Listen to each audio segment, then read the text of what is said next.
Out of all the sectors in this case, is crypto really at the center of it? And why did you resonate so much with crypto? It is in many respects the center of it, right? And it appealed to me on a multitude of different levels. The first is I happen to have a finance background. I was early on, I was an early sort of believer in crypto. I was asked to join the Florida Blockchain Foundation when it began, and I was asked to be a member of the Florida Blockchain Task Force from the state of Florida. So for me, crypto was something that I sort of started following before it was quote unquote cool,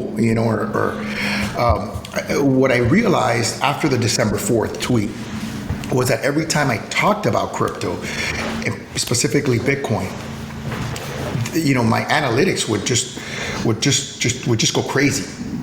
And so I realized that I started sort of toying with that, right? Like doing very little things, simple things like putting Satoshi's white paper on our website, which Anthony Pompliano had sort of challenged me to do.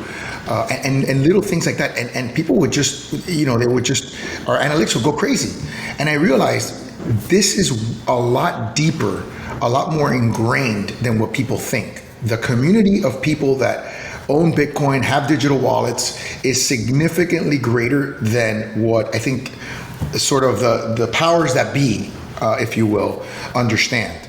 And so that was sort of another thesis that I had. And so I said, there is something really magnificent, something very big here.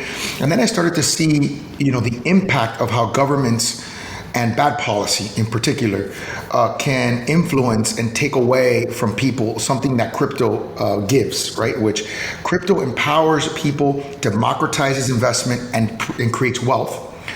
While government policy is inflating the dollar, depriving people of wealth, and they have it in vehicles like bank accounts oftentimes that are not generating a yield.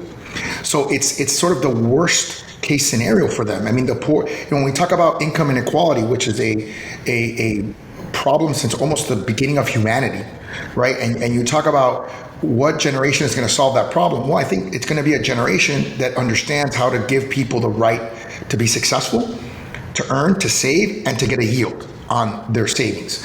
And right now, unless you're wealthy, you are losing money essentially. So that the combination of all of those things is what brought me to Bitcoin. And then the things that have happened since then, with FTX sponsoring the arena, $200 million, with obviously the Miami Coin project that Patrick and I will talk about, generating, $25 million plus for the city, and the Bitcoin dividend, and all the things that we've done, bringing eToro, blockchain.com, XBTO, a variety of crypto funds to Miami, which create high paying jobs.